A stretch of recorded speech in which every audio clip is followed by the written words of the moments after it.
Well, hello, thank you for joining me today again on the Church History Trail, and we're continuing here in Carrickfergus in the graveyard of St Nicholas. And there's a few graves here I'm going to show you, and this one here is unique. As you can see, it's the shaking of the hands, and it was erected by Henry Sims in fond and loving memory of his father James Sims, who died 18th of May 1916, aged 58 years, and also his mother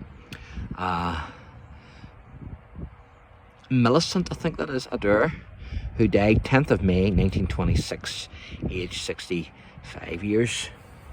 So that's a nice wee touch there, the shaking of the hands, isn't it? And of course there's many big memorials here, as you can see, but there's also small memorials like this one here, which is very small. And this one here is Edward McDowell, died 10th of April 1866, and he was aged 40 years. And then also James died the 1st of August aged 1864, and he was only 6 years of age. So that was the 19th century. But a very small headstone, isn't it? And I want to show you this one here. In proud and loving memory, again, you can see the shamrock, you can see the red Hannah Ulster, and also the crown.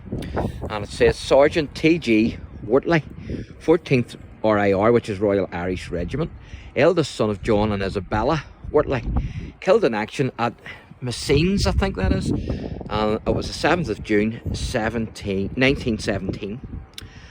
His name liveth forever. Also the above Isabella Wortley fell asleep 30th of April 1921.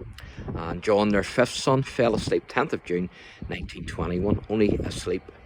And then it says also Isabella, their daughter, fell asleep 10th of June 1927, and the above named John Wortley fell asleep 18th March 1930, and it says they're reunited.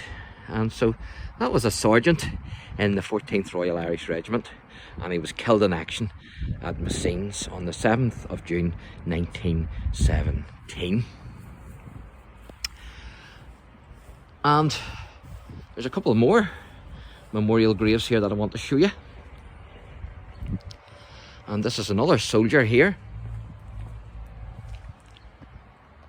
And this one is to Private J. Stewart, the Cheshire Regiment.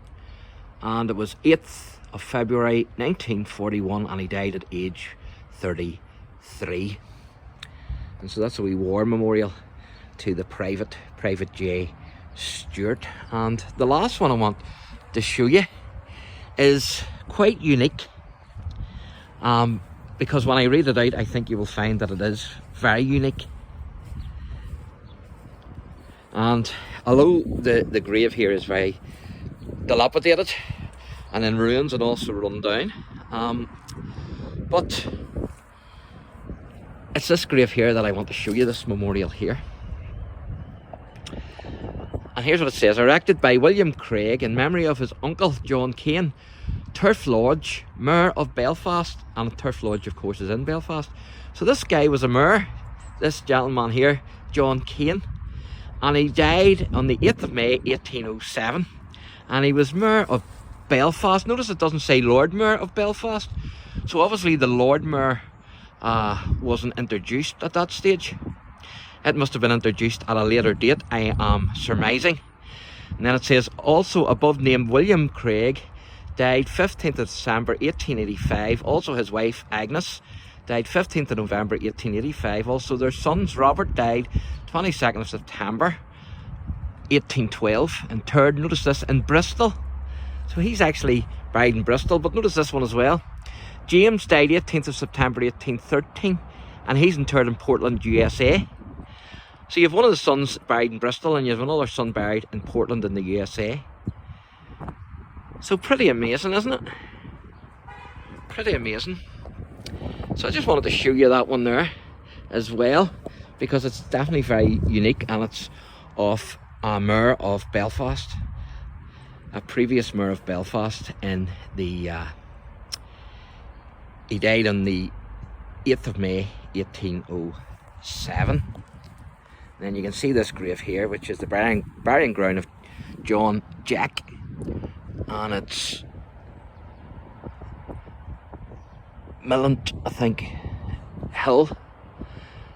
His wife, who died 15th of March 1904, aged 74 years, and I'm not sure how to pronounce that,